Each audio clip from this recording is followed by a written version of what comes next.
Oke. ini asik nih ya. Ini asik kali. Oke. Nama saya Sepriwandi ya.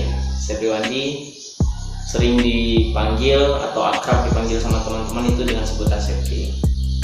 Ya. Oke, nggak usah lah. Tapi ada batasnya ya, Awas kalau enggak. Oke. Ini saya mengambil jurusan keguruan itu memang dari awal keinginannya untuk menjadi seorang guru.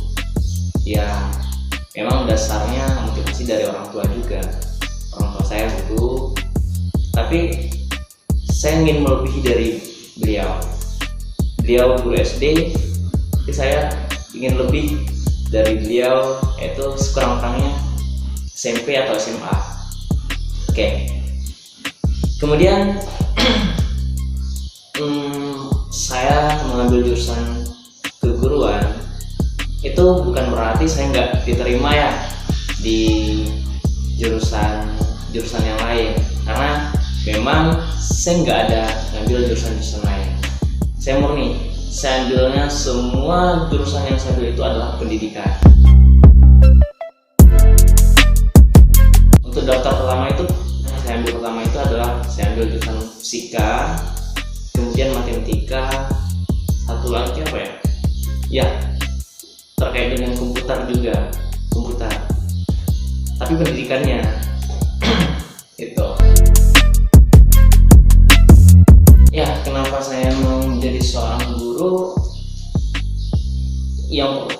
Ya salah satunya ini juga memotivasi saya.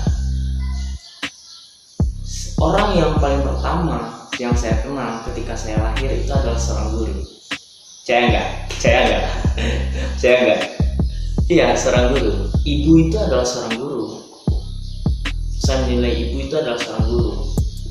Ya, beliau banyak mengajarkan saya baik, bahkan mengajarkan saya sampai sekarang. Ya, walaupun pendidikan yang saya dapatkan sama orang tua itu adalah pendidikan yang non formal. Beliau adalah seorang guru. Jadi jangan salah, nanti kalau menjadi seorang ibu itu adalah guru. Guru yang pertama yang kita kenal itu adalah ibu. Gitu. Jadi saya banyak belajar dari ibu, dan saya melihat ketulusan dari seorang ibu itu mengajar. Dia tidak mengharapkan sesuatu, tidak mengharapkan imbalan dari kita. Yang penting dia ingin kita itu bisa. Dia ingin kita itu tahu lebih hebat dari dia. Itu keinginannya. Jadi salah satu yang motivasi saya untuk menjadi seorang guru itu. Gak usah lah, yang penting gak keluar jalur aja. Tujuan untuk menjadi seorang guru. Tujuan saya menjadi seorang guru itu simpel sekali, sederhana. Setiap orang itu pasti melalui yang namanya proses pendidikan, proses belajar dan mengajar. Itu pasti, baik itu secara formal maupun non formal.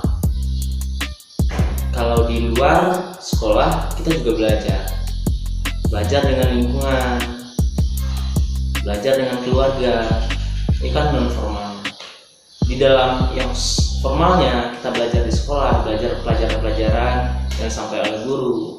Karena setiap orang itu belajar, setiap orang melalui proses pendidikan. Nah di situ, ya tujuannya saya ingin menjadi seorang guru itu adalah jadi seorang guru yang bermakna, seorang guru yang bermanfaat. Ya selain itu kita juga bisa merawat generasi ilmu. Ya, siswa-siswa yang kita ajarkan itu adalah generasi ilmu. Dia menjadi orang besar, orang hebat, orang yang berpengaruh untuk negara. Jadi setiap keputusan yang dia ambil itu berpengaruh dari pendidikannya dari awal. Berpengaruh sekali. Jangan salah, yang mempengaruhi kita hanya ketika kita udah dewasa, pendidikan kita di perguruan tinggi, enggak itu aja. Jadi pengaruhnya dari awal.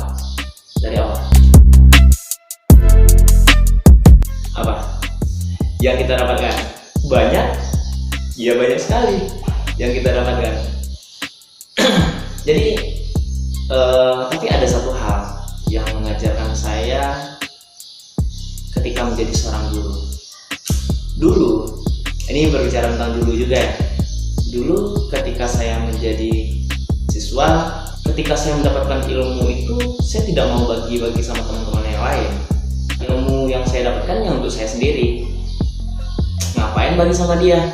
Nggak ada untungnya juga pun. Jadi ketika saya menjadi seorang guru, saya mengenal prinsip yang namanya itu berbagi. Ilmu yang saya dapatkan, ilmu yang saya peroleh, saya bagikan sama siswa-siswa.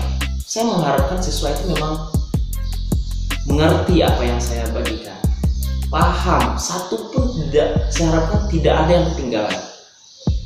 Nah itu, saya mengharapkan siswa itu lebih hebat dari saya. Itu besarnya seorang guru. Tapi ketika kita menjadi seorang siswa, ya paling jengkel ketika lihat teman itu yang nyontek. Jangankan mau bagi, nyontek aja nggak mau, nggak dibolehin. Nah itu dia. Jadi itu bentuk perubahan.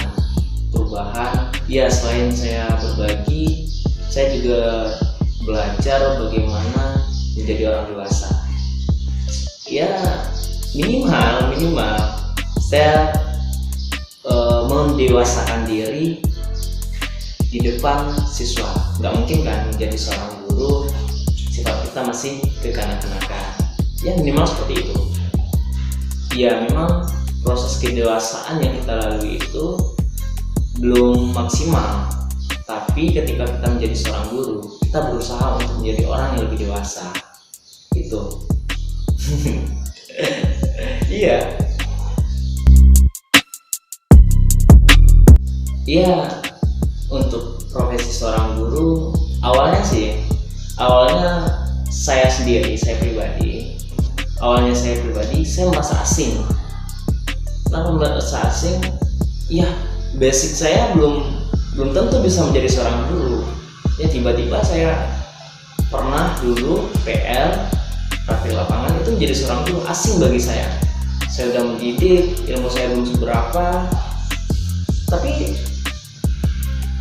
setelah saya jalani ternyata seru juga. Serunya gini, kita bekerja tapi pekerjaan yang kita lakukan itu nggak monoton, nggak itu aja. Prosesnya itu yang akan menjadi kita lebih menarik. Nah itu.